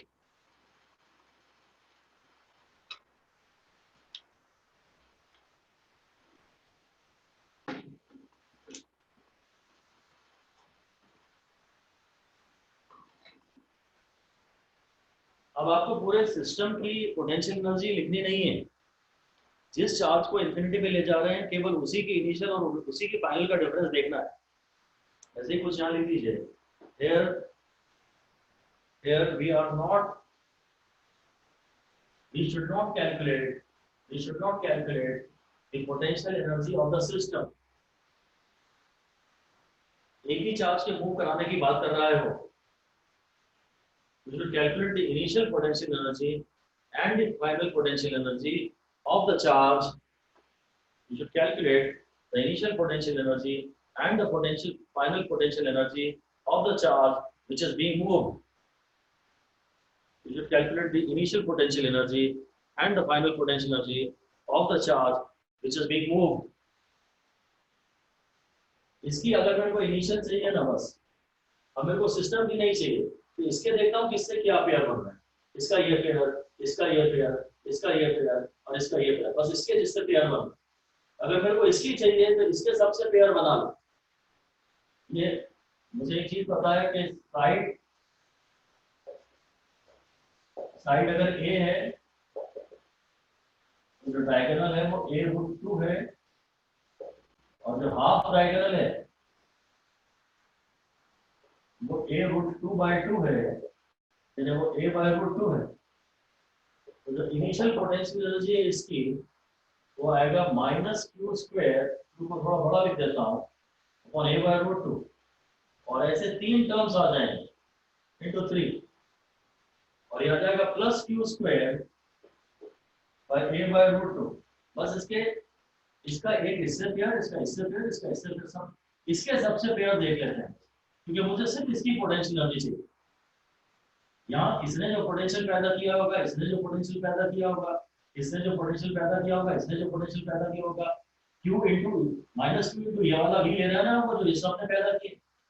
जब आप किसी एक की पोटेंशियल एनर्जी लेते हो तो बस उसके बाकियों से पेयर बना लेते हो, और जब सिस्टम की पोटेंशियल एनर्जी लेते हो तो सारे पेयर बनाते हो, बस कोई भी पेयर रिपीट नहीं होता, फिर आप सारे पेयर बनाते हो। तो अभी ये 3 और 1 -2 बन जाएगा q² इंटू √2/a। मेरे ख्याल से ये सिस्टम की इनिशियल पोटेंशियल एनर्जी है, और इस a को मैं कोशिश करूंगा q जैसा ना देखे। ये सिस्टम की इनिशियल पोटेंशियल एनर्जी है, सिस्टम की फाइनल पोटेंशियल 0, जो वर्क डन है वो u फाइनल -2 इनिशियल है, और वो आ गया +2√2 q²/a। ये आंसर आ गया।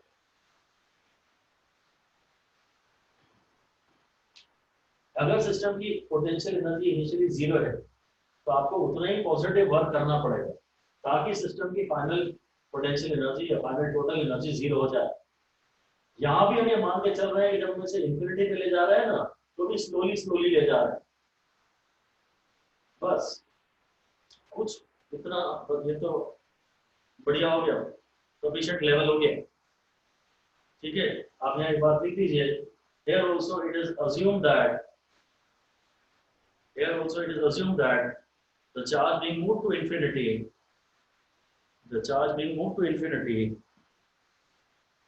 is taken slowly without any gain in kinetic energy,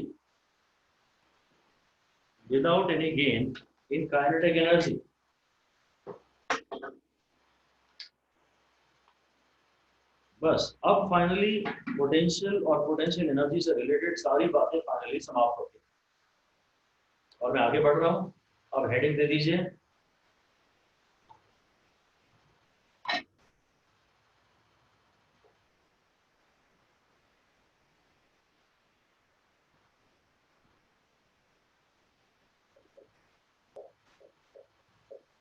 equipotential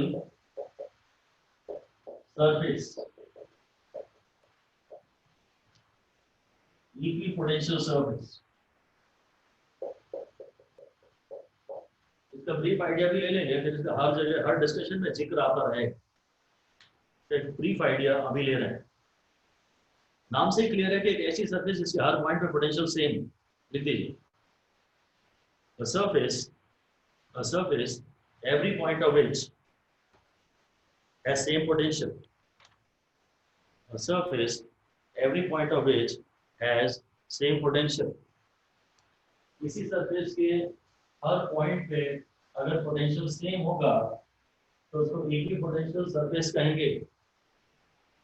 ठीक है, अगर एक लाइन के 2 पॉइंट्स पे पोटेंशियल सेम होगा, एक लाइन के सभी पॉइंट्स पे पोटेंशियल सेम होगा, तो वो इक्विपोटेंशियल लाइन कहलाएगी। अगर एक एरिया के हर पॉइंट पे पोटेंशियल सेम होगा तो वो इक्विपोटेंशियल सरफेस कहलाएगी। वो सरफेस किसी भी शेप की हो सकती है। और अगर एक वॉल्यूम के हर पॉइंट पे पोटेंशियल सेम होगा तो वो इक्विपोटेंशियल वॉल्यूम कहला देगी। ऐसे ही कुछ लिख दीजिए, ऐसे ही लिख दीजिए,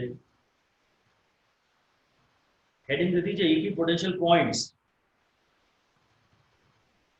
इक्विपोटेंशियल पॉइंट्स, और लिख दीजिए points in electrical field, points in electrical field which are at same potential, points in electrical field which are at same potential. अगली हेडिंग दे दीजिए इक्विपोटेंशियल लाइन, इक्विपोटेंशियल लाइन लिख दीजिए the points of same potential, if the points of same potential are connected by a line, if the points of same potential are connected by a line or a curve, it is called EPL, equipotential line, equipotential line. If such points lie on a surface, if such points lie on a surface, it is called EPS, equipotential surface. If such points lie on a surface, it is called equipotential surface.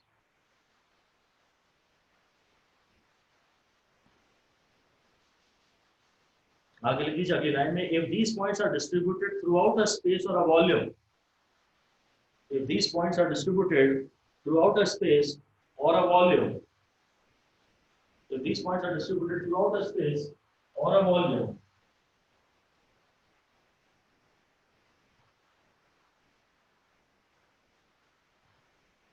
then it is called equipotential volume. इस volume को equipotential volume कहते हैं. It is called equipotential volume. ठीक है. और हमें एक बात क्लियर है कि कभी भी अगर दो पॉइंट सेम पोटेंशियल पर है तो शायद V2 माइनस V1 0 है, डेल्टा V 0 है, E का फॉर्मूला होता है माइनस dV बाई dx, वहाँ इंटेंसिटी 0 है. ये एक काफी इंपॉर्टेंट पॉइंट है, स्टार लगा के लिख दीजिए, स्टार लगा दीजिए और लिख दीजिए. If 2 points on a line, if 2 points on a line or an area or a volume or inside a volume, 2 points on a line or an area or inside a volume are at same potential, then V2 minus V1 is equal to 0. V2 minus V1 is equal to 0. और E कुछ ऐसा ही होता है minus delta V by delta X type का. तो अगर delta V 0 है तो शायद E 0 है, शायद E 0 है. ये इंपॉर्टेंट बात है. शायद ये जो इक्विपोटेंशियल लाइन हम पढ़ रहे हैं, या इक्विपोटेंशियल सरफेस हम पढ़ रहे हैं, या इक्विपोटेंशियल वॉल्यूम हम पढ़ रहे हैं, इनके वेरियस पॉइंट्स पे इंटेंसिटी 0 होती है. तो और क्लैरिफाई हो जाएगा धीरे धीरे. ये बड़ा इंपॉर्टेंट पॉइंट है और एक दिमाग में आना ही चाहिए कि भाई E होता है माइनस dV बाई dx, अगर dV 0 है तो इंटेंसिटी 0 है. एक क्वेश्चन हमने पिछली क्लास में ये किया था, ये Vx ग्राफ था, कुछ ऐसा -6 टाइप का वोल्टेज था. इस रीजन में इंटेंसिटी शायद बात की थी आपसे, इस रीजन में इंटेंसिटी बात की थी. यहाँ वोल्टेज कांस्टेंट है, ये इक्विपोटेंशियल लाइन है, ये इक्विपोटेंशियल लाइन है, इसके हर पॉइंट पे वोल्टेज सेम है. यहाँ इंटेंसिटी 0 है, ये 0 इंटेंसिटी है क्योंकि इसके हर पॉइंट पे पोटेंशियल सेम है, डेल्टा V 0 है. तो जो इक्विपोटेंशियल सरफेस होती है उसके हर पॉइंट पे E 0 होती है. इसे और फर्दर क्लैरिफाई करना पड़ेगा कि एग्जैक्टली इससे हमारा क्या मतलब है. आप हेडिंग दे दीजिए properties of EPS, equipotential surface की प्रॉपर्टीज ऑफ EPS. सबसे पहले तो हमारा यही कहना है कि वर्क डन की अगर बात करें, वर्क डन होता है Q डेल्टा V. लिख दीजिए नंबर 1, लिख दीजिए work done in moving a charged particle, work done in moving a charged particle between 2 points, और थोड़ा कैप्स में लिख दीजिए, on the same EPS is 0. अगर सेम इक्विपोटेंशियल सरफेस के दो पॉइंट्स के बीच में आप चार्ज चलाएंगे तो वर्क डन 0 होगा, क्योंकि वर्क डन का फॉर्मूला होता है Q डेल्टा V। और आप अगर A से B जा रहे हैं और ये पॉइंट भी उसी EPS पे है और ये पॉइंट भी उसी EPS पे है, ये तो फिर ये 0 हो जाएगा, पोटेंशियल डिफरेंस तो है नहीं, तो वर्क डन 0 हो जाएगा। इक्विपोटेंशियल सरफेस के एक पॉइंट से दूसरे पॉइंट तक जाने में वर्क डन 0 होगा, वर्क डन 0 होगा। मतलब मेरा हमेशा मतलब है इलेक्ट्रिकल ओरिजिन का work done.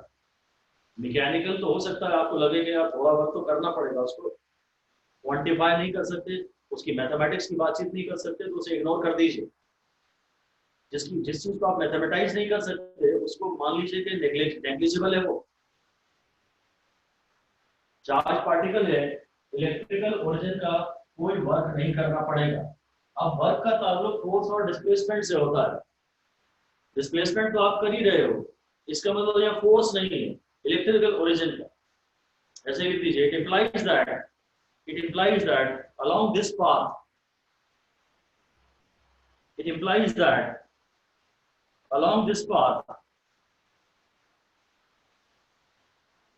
there is no force of electrical origin. Work done 0 है तो फोर्स 0 है। Along this path there is no force of electrical origin. और फोर्स कहां से आएगा? फील्ड से। उसी में आगे लिख दीजिए, it also implies that along the above path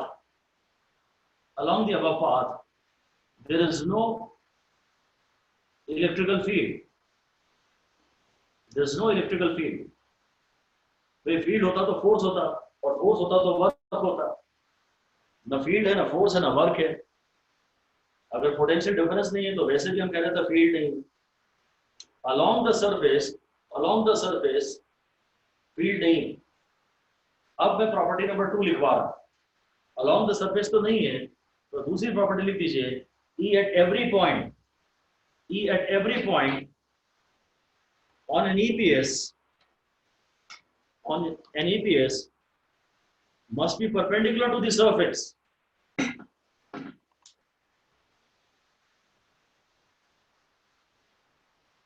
या तो वहां E है ही नहीं, या तो उस रीजन में E है ही नहीं।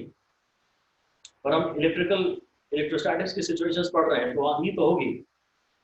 खैर, या तो वहां E है ही नहीं, या है तो पूरी तरह राइट एंगल्स पर है। अगर ये एक EPS है तो E जरूर राइट एंगल्स पे है, और उसका यहाँ कंपोनेंट 90 डिग्री पे, इसका कंपोनेंट 0 आ रहा है। ऐसा लिख दीजिए, otherwise there will be a component of E, otherwise there will be a component of E parallel to the surface. There will be a component of E parallel to the surface. There will be force and work will have to be done. Field होगी, force होगा और work होगा। EPS पे work नहीं होता है, EPS पे number 1 work नहीं होता है, और उससे ये डिसाइड हो जाता है कि इसके हर पॉइंट पे अगर ई है तो राइट एंगल्स पे। अगर ई थोड़ा इंक्लाइंड होती और ई का यहाँ कंपोनेंट एक आता, तो यहाँ या तो फील्ड वर्क लगाती या मेरे को वर्क करना पड़ता चार्ज को मूवमेंट के लिए।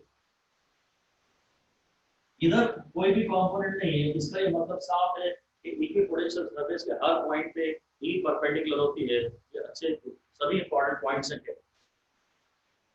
इसी बात पर हम पॉइंट नंबर 3 लिख देते हैं, class point. Two EPS never intersect each other. Two equipotential surfaces never intersect each other.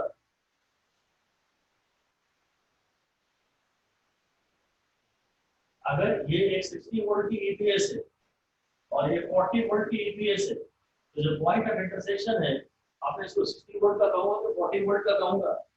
ये तो इस ईपीएस का भी पॉइंट है और इस ईपीएस का भी पॉइंट है।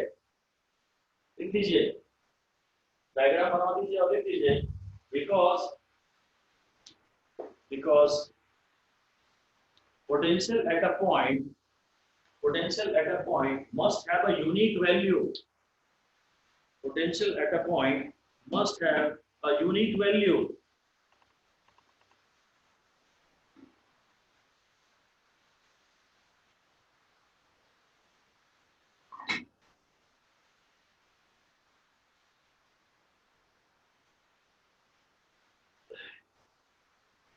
ठीक है, एक ही पॉइंट पे वोल्टेज 40 भी हो, उसी पॉइंट पे वोल्टेज 60 भी हो, ये पॉसिबल नहीं। और एक फोर्थ प्रॉपर्टी और लिख दीजिए, चौथी प्रॉपर्टी भी लिख दीजिए, spacing between EPS, EP potential surfaces, spacing between EPS enables us to identify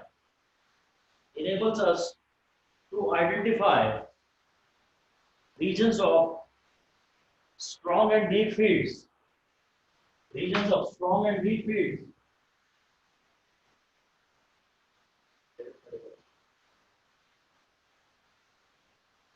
Enables us to identify strong and weak fields.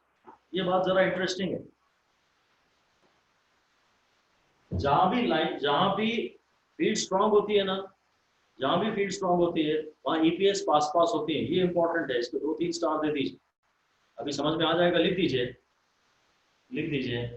when lines of force are crowded, when EPS are crowded, sorry, अब lines of force की बात नहीं कर रहे हैं, when EPS are crowded close together,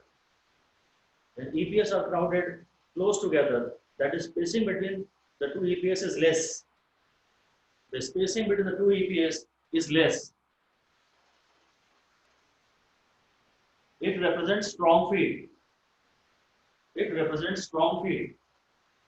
काफी अच्छा point है। And when spacing between the two EPS is more, it represents weak field.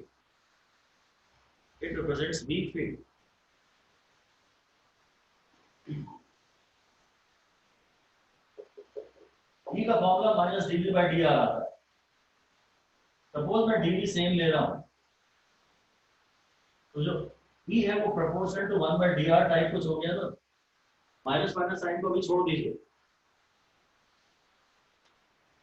मतलब सेम वोल्टेज, अगर वोल्टेज का फॉल आप सेम चाहते हो, तो जहां इंटेंसिटी कम है वहां थोड़ा ज्यादा डिस्टेंस तक ट्रेवल करना पड़ेगा। ये अभी इनिशियली हो सकता है ना समझ में आए, 2 मिनट बाद पूरा क्लियर हो जाएगा। डायग्राम बनाना जब पाऊंगा तो आपको पूरा क्लियर हो जाएगा। अभी थोड़ा ऐसे ही समझने की कोशिश करिए कि अगर डेल्टा भी मैं यहाँ से यहाँ तक जाने में सेम चाहता हूँ, तो जहां फील्ड कमजोर है, भाई यूनिफॉर्म फील्ड में बात करें तो V का फॉर्मूला E/D होता है, ये सेम चाहिए मुझे। तो जहां फील्ड वीक है वहां ज्यादा डिस्टेंस ट्रेवल करना पड़ेगा ना। ठीक है, अभी के लिए आप इससे ध्यान रख लीजिए, 2 मिनट में भी और क्लियर हो जाता है। अगर dV सेम है तो E प्रोपोर्शनल टू 1 डिस्टेंस है। तो जहां स्पेसिंग ज्यादा है, जहां dr है, लिख दीजिए dr means spacing between two EPS। अगर 2 EPS के बीच में स्पेसिंग ज्यादा है तो वहां फील्ड कमजोर है, बस। अब लिख दीजिए heading examples of EPS।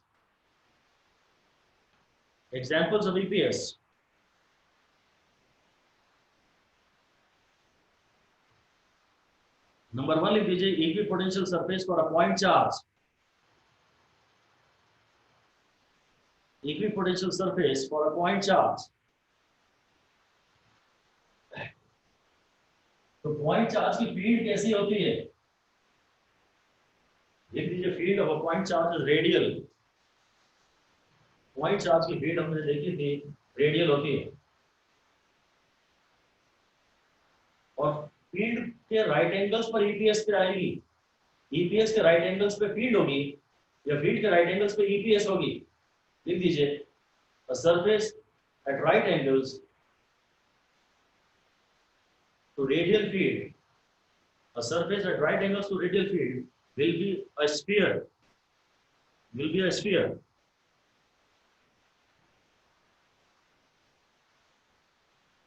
Point charge की सिमेट्री तो वैसे भी स्फीयर से ही होगी ना, लिख दीजिए therefore EPS for a point charge, EPS for a point charge or are concentric spheres, are concentric spheres, bracket में लिख दीजिए spherical shells,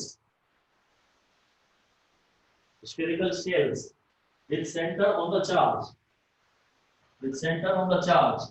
ये चार्ज है जिसकी फील्ड रेडियल है, अगर रेडियल है और आपको परपेंडिकुलर चाहिए, परपेंडिकुलर चाहिए तो ये एक ईपीएस हो गया, ये एक ईपीएस हो गया, और यहाँ ईपीएस का दूर बनाऊंगा, ये मैं आपको दिखा रहा था, ये भी ईपीएस है, ये भी ईपीएस है, ये भी ईपीएस है। मान लीजिए 60 वोल्ट का ईपीएस है, इसका हर जगह तो Q बाय R आ रहा है ना, KQ बाय R, सपोज वो 60 वोल्ट आ रहा है, और सपोज ये 40 वोल्ट का ईपीएस है, इसके हर पॉइंट पे वोल्टेज 40 है, और ये 20 वोल्ट का ईपीएस आए, ये मैंने थोड़ा दूर दिखा दिया क्योंकि यहाँ फील्ड कमजोर है, ये इलेक्ट्रिकल लाइन ऑफ फोर्स है और ये ईपीएस है, फील्ड रेडियल है और रेडियल के राइट एंगल्स पे हमेशा क्या आएगा, टेंजेंट वाली चीज, अगर ये रेडियस है तो ये टेंजेंट होने चाहिए, स्फीयर में आना चाहिए। पॉइंट चार्ज की सिमेट्री वैसे भी स्फीयर से है,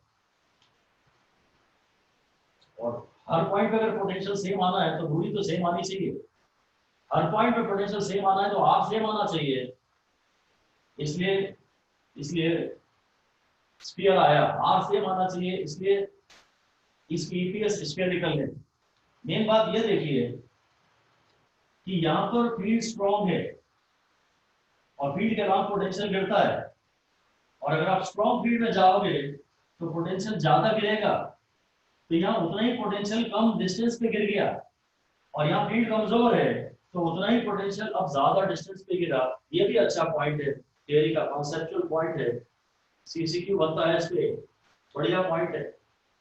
जहाँ फील्ड स्ट्रॉन्ग है वहाँ ईपीएस पास पास है, जहाँ लाइन्स ऑफ फोर्स क्राउडेड होती हैं वहाँ ईपीएस भी क्राउडेड होती है। चलिए ऐसा भी लिख दीजिए, where lines of force are crowded, EPS are also crowded. Where lines of force are crowded, EPS are also crowded.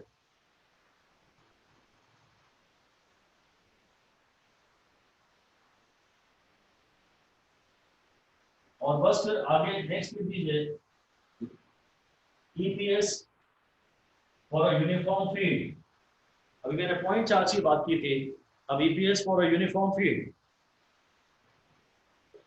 अब ये यूनिफॉर्म फील्ड है, हर पॉइंट पे इंटेंसिटी सेम है, यहां से यहां तक जो इंटेंसिटी का फॉल होगा, पोटेंशियल का फॉल होगा, वो यहां से यहां तक भी होगा। अब सिमेट्री इसकी काया में होगी, स्फीयर में तो होगी नहीं, मुझे सिमेट्री चाहिए, स्पेस में फील्ड ऐसे जा रही है, यूनिफॉर्म फील्ड है, शायद जो ईपीएस होना चाहिए इसका वो एक प्लेन होना चाहिए। चलिए दीजिए, ये EPS is a plane, planes, EPS planes perpendicular to E,